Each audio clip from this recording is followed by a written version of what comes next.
Our next speaker will be Vesna, talking about ethics in internet measurements.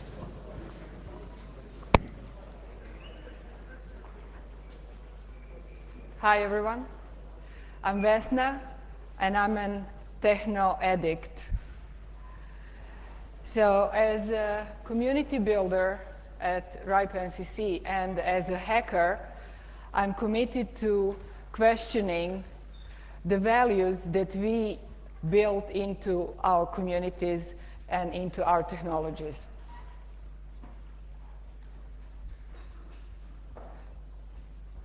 Technical is political. Technology is not politically neutral. Every time when we make a technical decision for design of our software, of our systems, of our hardware, those decisions have consequences.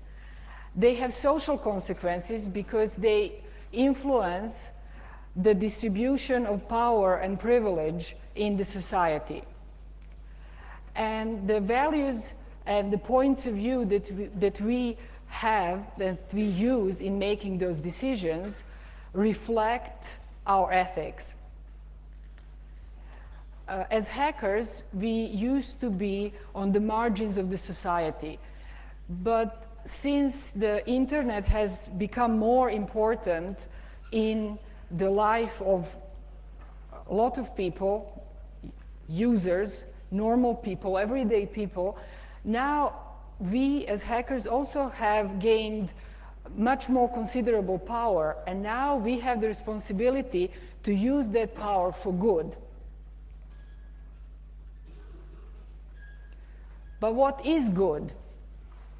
So as a young scientist, as a young engineer, as a young hacker, I used to believe that the internet is making the world a better place.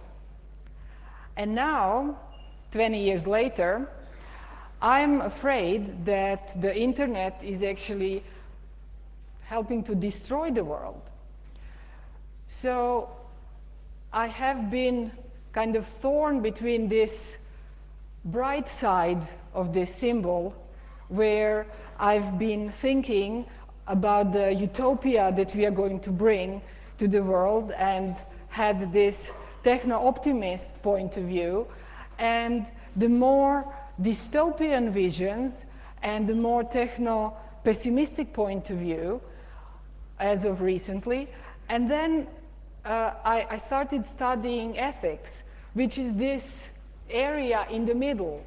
It's this gray line, it's this gray area on the edges of these decisions, on the edges of these areas, and this is how I try to help to visualize it to myself and try to present it to you in this talk. So this talk is going to have 3 parts. First of all, I'm going to introduce the ethics and the dilemmas in the science and which areas of the sciences had to deal with these moral dilemmas in the past and currently. Then I'm going to explain on the example of RIPE Atlas how we have dealt with these ethical dilemmas. And then finally, I'm going to talk about the predictions for the future or advice and tips for how we can go beyond technology. And only one of these parts is actually what I do for my work. So the first part and the last part are more something that I'm passionate about in my free time. So you will also see the difference between the quality in the preparedness and the facts that I have for this talk. But I have been studying these other areas a lot, and a lot of material is available to you in the notes.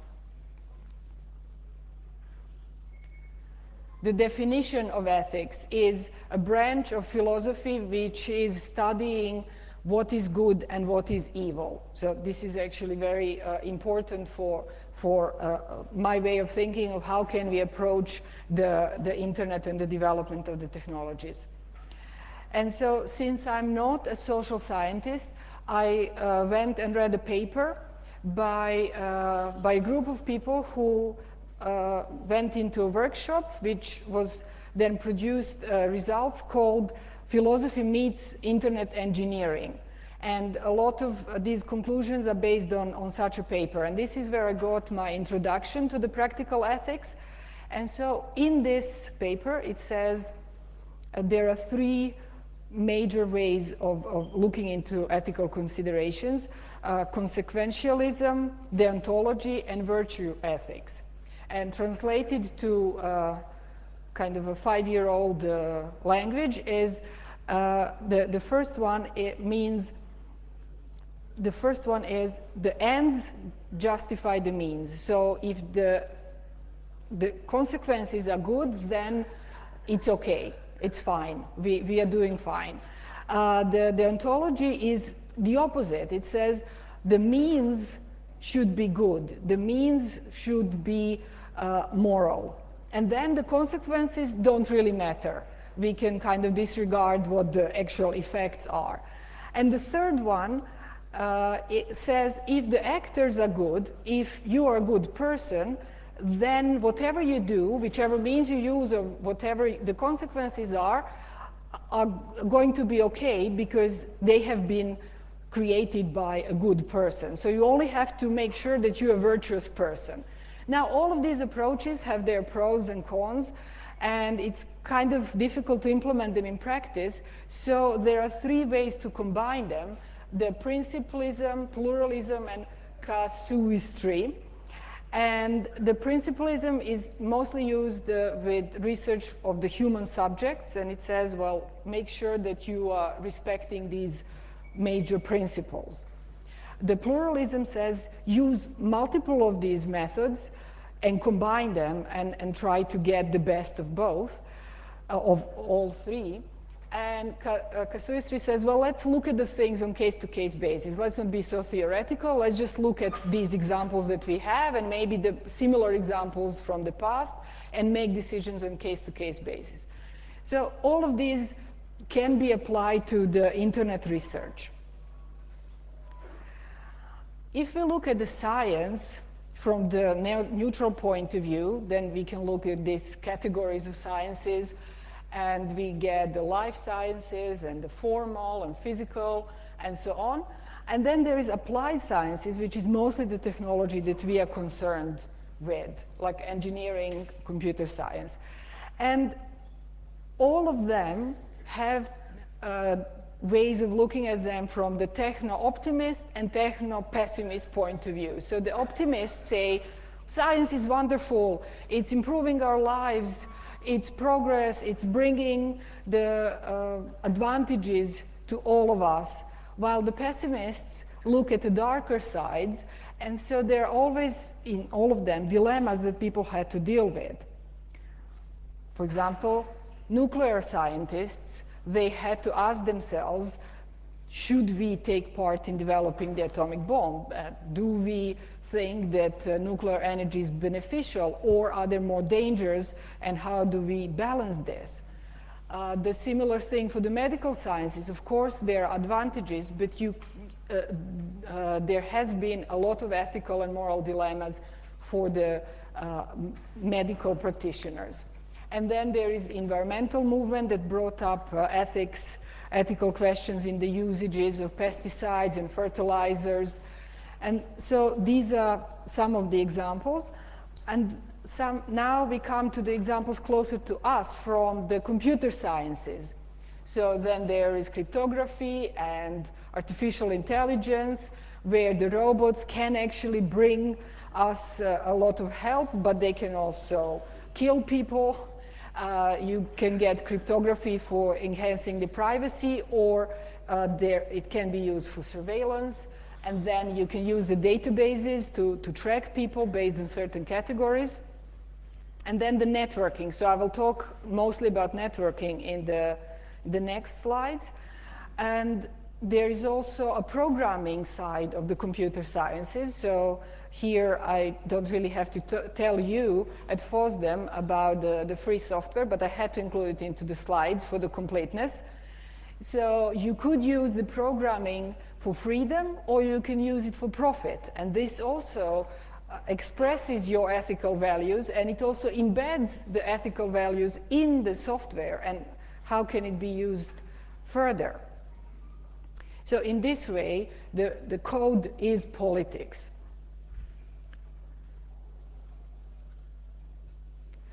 And now for hackers.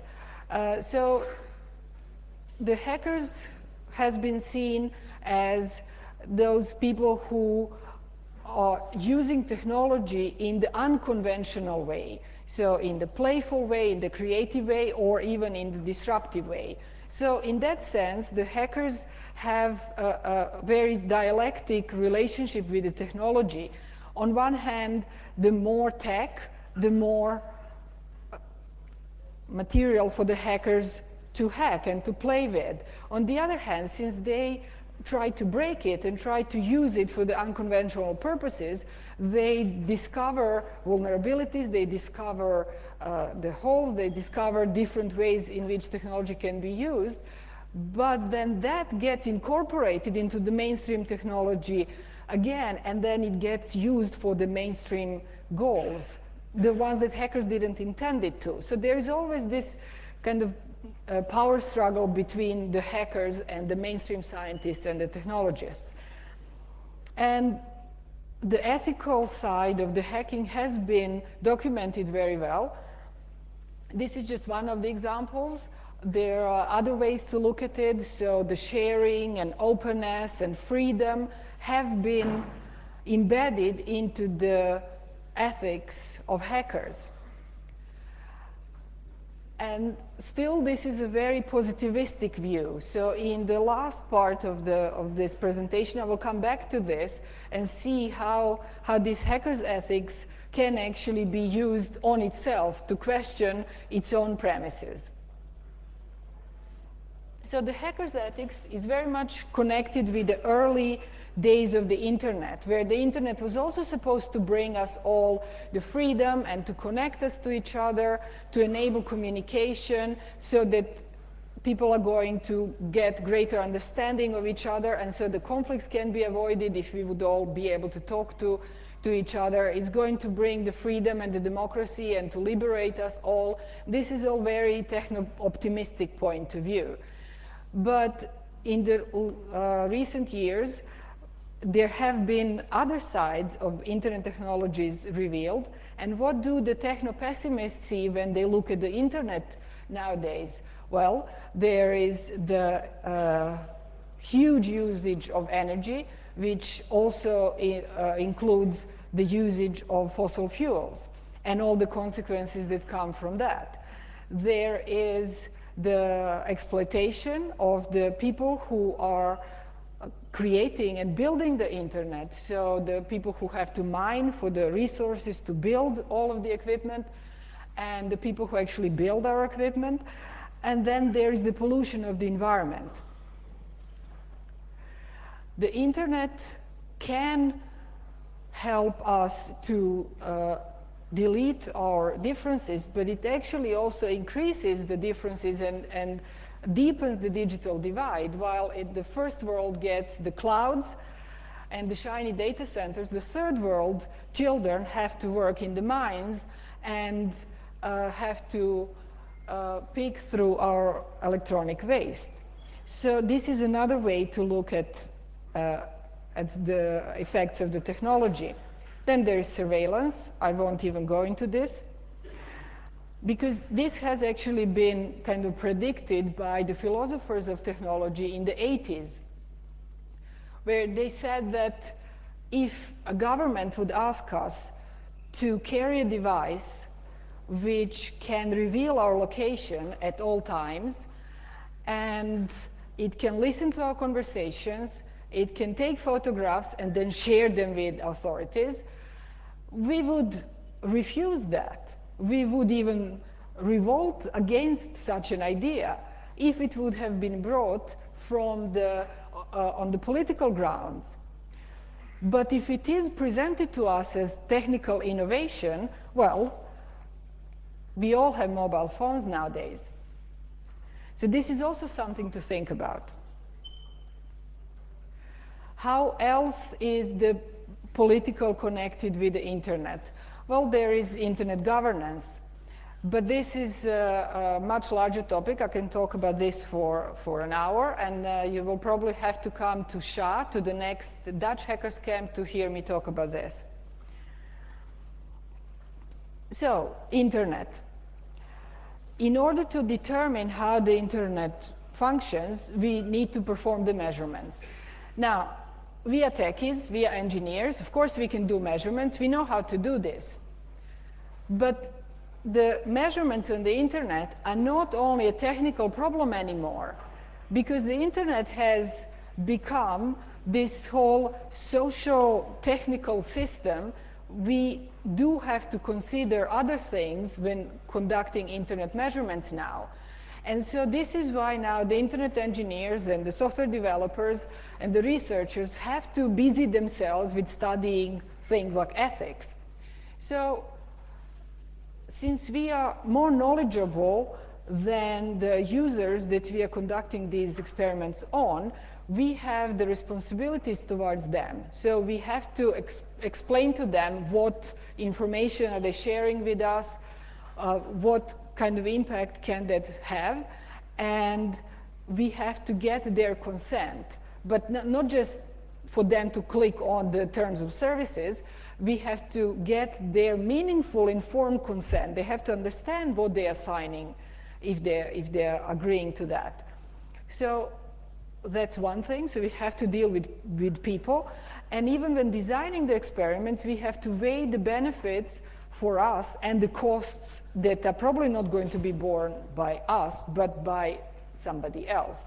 So for this, we have to consider all these ethical considerations that I've been talking about, and there is a helpful graph for this. So if you are going to do the measurements on the internet, the papers that are referenced in my slides actually cover this. So this is one of the diagrams that you can follow. Okay, so this was kind of the preparation for the example. Now, how many of you have heard about RIPE NCC?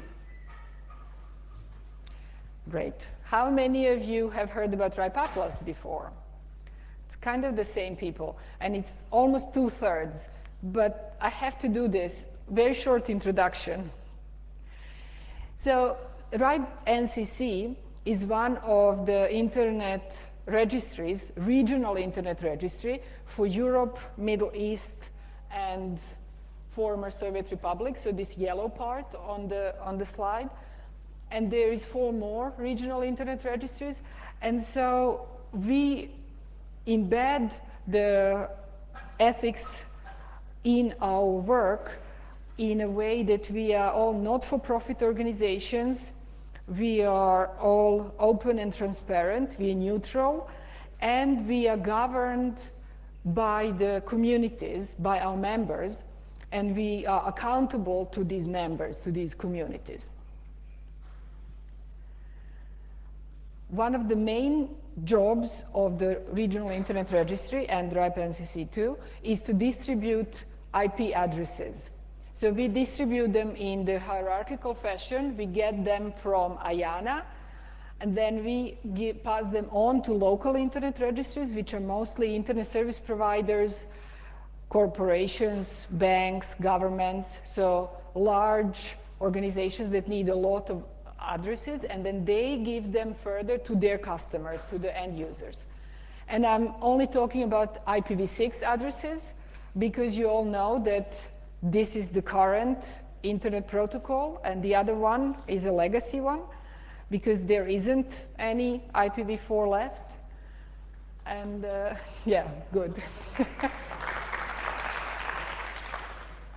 So there are small bits and pieces that you can still get. So there is one last block for every member of the RIPE NCC, and that's it. So move on and get IPv6. I have to say this, it's not part of my talk. So RIPE Atlas.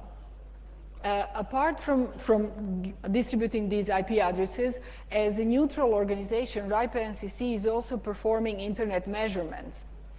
So we have this platform for mapping the health of the internet. And we do that by distributing small hardware devices that are hosted by volunteers. These hardware devices continuously do the ping, trace route, and DNS measurements towards critical internet infrastructure, the root name servers. We collect that information, publish it, so it's all open data, and we visualize it as maps. So that's why Atlas. So it's like a collection of maps about the reachability of critical infrastructure on the internet. So these devices perform measurements for us and for the internet community, but they also can perform the measurements for the other users of the RIPE Atlas system. And so this is where part of our ethical considerations come into place, because if you have one of these things at home, you allow 10,000 other people to do the measurements from your house. And you don't know them. They are not your friends. They are actually connected to you only through this platform. So this is what we had to have in mind when we were designing the RIPE Atlas. The main goal is to measure the health of the infrastructure and to do the troubleshooting and monitoring of your own network, but some people have been using it for the detection of the network interference, because that's also what happens. Like some people block parts of the internet deliberately, sometimes there are outages and so on. So although that was not the intended purpose for RIPE Atlas, some researchers are actually using it for that, and they have taken into consideration the fact that it wasn't meant for that, and in their paper, they actually have a large section about ethical considerations. So if you're curious, take a look at that one. So how did we actually build all this into the design of the system at the beginning? So we have decided to not measure bandwidth. So we don't really look at your normal traffic. We only generate extra traffic, like pings and trace routes.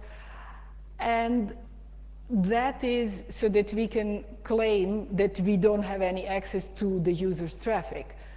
That actually makes the value of the measurements and of the platform for certain purposes smaller, because people actually want the bandwidth to be measured, because they don't realize that if you measure their actual traffic, you are going to interfere with that. You're going to make it slower, and you can actually look into what is there. So we decided not to do that. So that's one thing. We only do active measurements.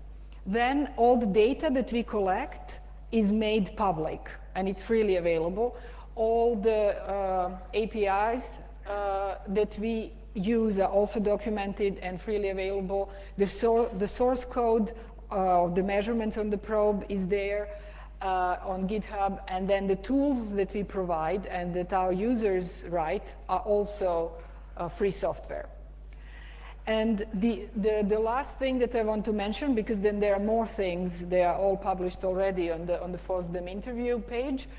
The measurements that those probes do are not freely configurable. So you can only do the measurements that are already there, which is ping, traceroute, DNS, SSL, and so on. You can't tell to the probe, oh, go and do this. That won't work. So we had deliberately limited the number of features so that the dangers to the users would be less.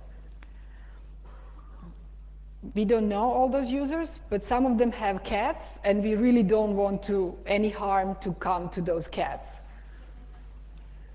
And this is also a photo of the probe itself. So you can see the probe, and you can also get the mandatory cat picture in a presentation.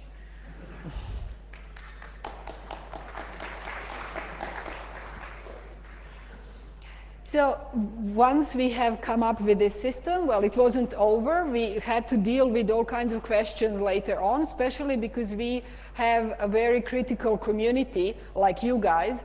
And so people kept saying, wait a minute, what do you mean you have to trust the code which is on that probe. You want me to put a probe in my house, but I can't actually see what it does. So yeah, we had to release the source code. There was a talk about that last year at FOSDEM. Then we wanted to make our life easier and to say, okay, all the measurements are public, so we don't have to put a lot of work in protecting the data that people consider not public measurements. And so we suggested that to our community, and they didn't like it. So we decided to actually keep the feature of non-public measurements.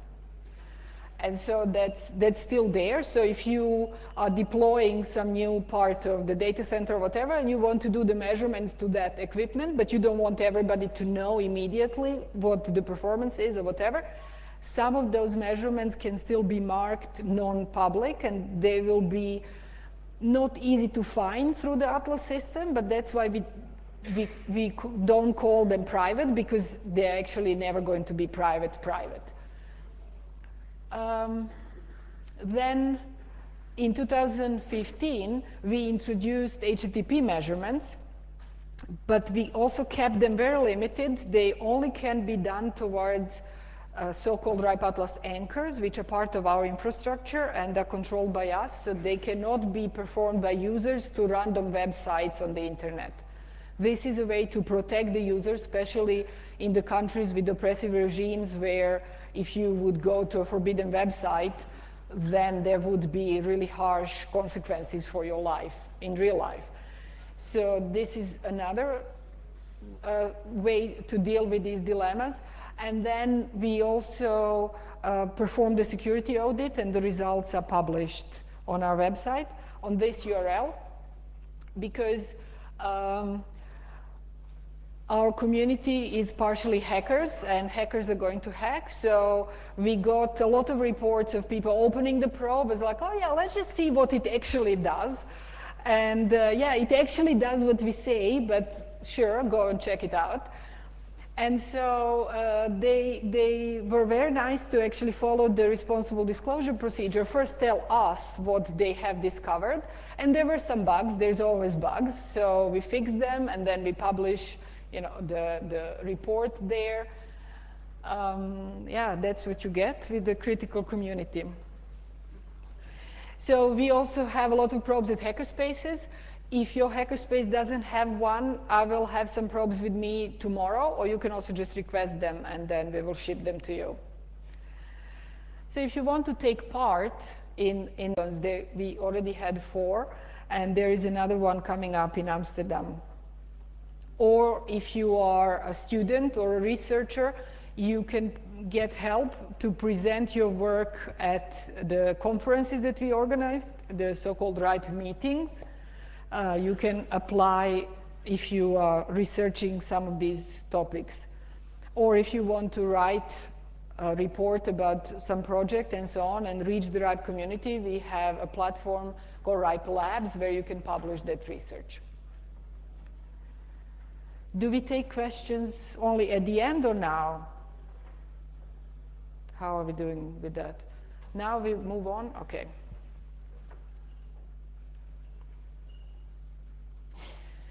So this was the end of the official part, and from now on, the rest is just my opinions. They're not opinions of my employer. This is all on video. Hi, boss. So what I want to explore here is how do we go beyond the technological optimism. And some of the advices that I kind of summarized from all the literature that I read preparing for this talk is question everything, embrace alternatives, embrace diversity, and build systems or take part in systems that support diversity, inclusion, and protection of the users and of life on Earth. So very inspirational paper that I read was actually a transcript from a talk from a woman who hacked the hacker's ethic. So she said, well, let's replace the hacker's ethics with the set of questions. And they are really interesting questions, like how do you ensure that the computers, that the access to the computer should be unlimited and total? Well, to whom? Who gets to use your technology? Who doesn't get to use your technology? How is what you are making the access for some people more difficult or easier? How is the information free? Which data are you using? Whose labor went into getting the data where it is, and so on. So all these questions are really, really interesting, and I encourage you to contemplate on them when you're deciding about which project to take part in and what are the consequences of your project and your software. For example, how open and inclusive is the hackers movement? And if our community is very homogeneous, as we can see actually even at looking at this room, then how is the technology that we are making going to be inclusive and actually help everybody? So to that extent, this is a small web interface where you can change some parameters to create a different picture, which stays on the screen. But as a larger message to all of you, I say, let's hack patriarchy.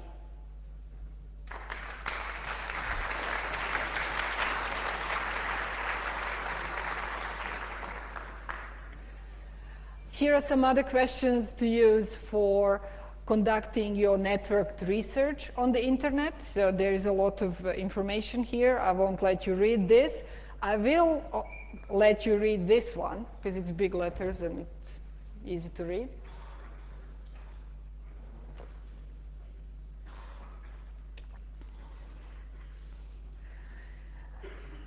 So this is from a paper that was very, very inspirational for me, from Philip Rodgeway. It's Moral Considerations of Cryptographic Work. And it's a very long paper, and then he comes up with a lot of advices. I have summarized them here for you.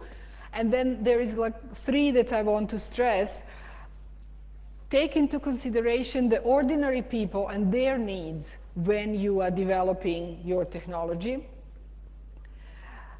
Get the systems view, the large view, get the big picture, and contribute to the commons. Now, again, here at FOSDEM, I don't have to really tell you about the commons. You know all about it. But I like this picture because it also has the yin and yang sign. So there you go. And there's a lot of information in the notes. Now, the other thing to consider is how would the internet look like if it would be built on the feminist ethics, on the feminist principles. And actually, some of the technologists and the scientists and the engineers, the female technologists, scientists and engineers got together a few years ago and came up with this document which is called the Feminist Internet. And so again, in the notes you can see the references to this, and the logo is quite beautiful too. And then there are all kinds of other movements and other alternatives that you can consider which have very similar principles and ethics to the hackers' ethics. So there is anarchism, there is permaculture, there is the ecological movement, Buddhism, hippies. So all of these subcultures and ethics are influencing or could be influencing our development of the technology. And this is the quote from the paper that I just mentioned, but then he quotes the Nobel Prize winner and his reception of his Nobel Prize. He's a nuclear scientist, and he has been calling out to his fellow scientists to take the responsibility for the not destroying the world and not destroying all the other humans. And I say, well, since we are there, let's also make sure that we don't destroy squirrels. Because maybe our internet is not the only internet. Maybe there is also an internet of trees, or the internet of mycelia. And our way of looking at things doesn't have to be like this, doesn't have to be the hierarchical way, but it can be the decentralized way, the way how the nature is, the cyclical, and so that we are not at the top of the hierarchy of life, but we are part of life on this planet. And so our technologies can be so inclusive that are also not harming and maybe even contributing to the life on this planet. And so this is the message that I want to leave you with. Question everything, embrace alternatives, and contribute to the life on Earth. Thank you.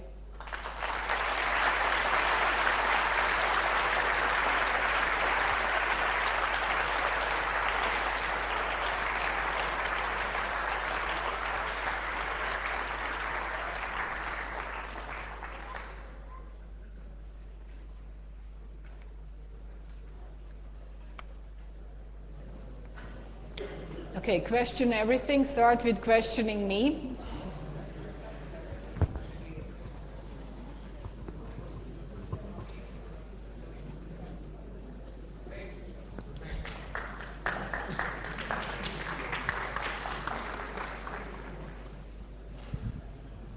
Okay, perfect.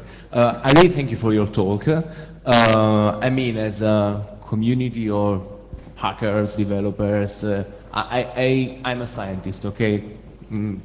Computational chemistry, it looks like an oxymoron, but it exists. I think at some point of your talk, you trespassed, something similar, the difference between optimistic and pessimistic views of the world. And I totally agree with you. I mean, it's not a matter of optimistic or pessimistic views, it's a matter of responsibility, the community, how we interact each other, how we distribute our knowledge. That's a very big problem. To vulgarize, I could say that. It does not mean to make our stuff stupid for people who are not in our field. It means how to communicate to them. And my question is, do you feel the hacker, scientist, developer communities,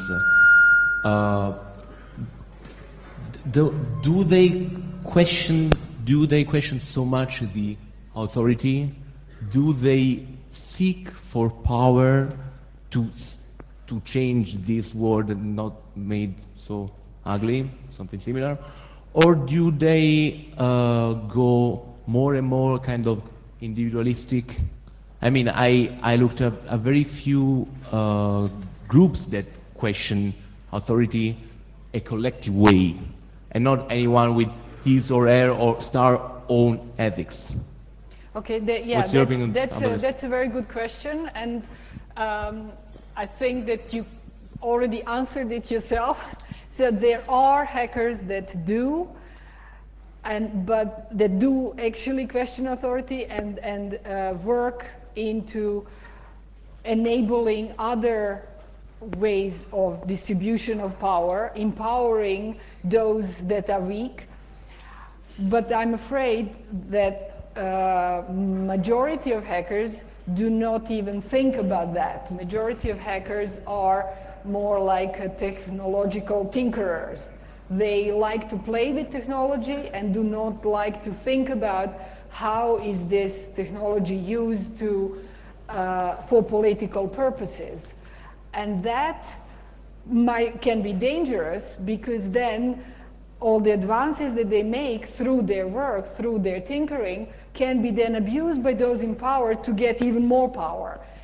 And one of the examples that actually do have that vision is a group that gave a presentation a few years ago at the CCC Congress, which is a group called the Invisible Committee. And they have now a book called To Our Friends, which covers a lot of these questions, and I would recommend that to you. Any other questions? Thank you very much for that talk. Let's be practical, and so I'm maintaining an open source project. What can I do practically to make sure that everything is ethical in this project? Are there some guidelines? Is there a manifesto or whatever? I'm sorry, I'm not sure I understood your question. Do you know of a series of guidelines or a manifesto, something clear that can make me, so I can be sure that I do everything I can ethically for my projects? Yes, so there are a lot of references in the notes of my slides and in the paper that we have published about the ethics in ripe atlas measurements. That is also referenced from the FOSDEM talk. There is not one paper. You will have to read, let's say, 10 papers to see which one is relevant for your field of work. And if it would be that easy to just put it in one paper, we wouldn't have such a conference. So there is a lot of thinking to be done and questioning. So if you are concerned about something, go deeper and deeper and ask questions of yourself, of your colleagues, of your bigger field, until you are happy that you are actually doing the most ethical work possible. So, okay, so you mentioned IPv6 earlier. Of course, it's it's the new standard and everything. So I digged a little bit in the standard itself recently for developing purpose and so on, and I discovered, well, I knew it partly, but that it doesn't have nothing masquerading. So basically you have a very huge number of IP addresses, and you'll end up probably having each device having an IPv6, like you have for MAC addresses. So how does the RIPE or the IANA justify that? Because that's actually a tracking device. Yes, so there is an RFC that actually describes how can you implement the security extensions for the IPv6. So you do not have to record the MAC address in the IPv6 address. You can have the pseudo-random number that hides your MAC address, so then your IPv6 address is your identifier, but not your MAC address is not visible. Indeed, your comment is you're still trackable by the IP. Well, that can be solved by using some other security, privacy, whatever measures, which I'm not an expert in. But from the ethical point of view, and I already had this discussion over lunch with somebody, we can actually try to find all kinds of ways to go around the big brother, or we can get rid of the big brother.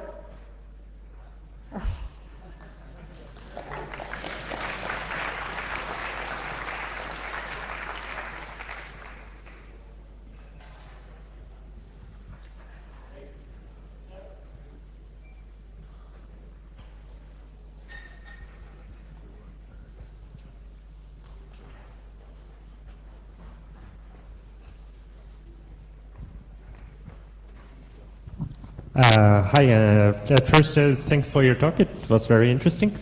I have two questions for you, and I'd like to have a short position on that.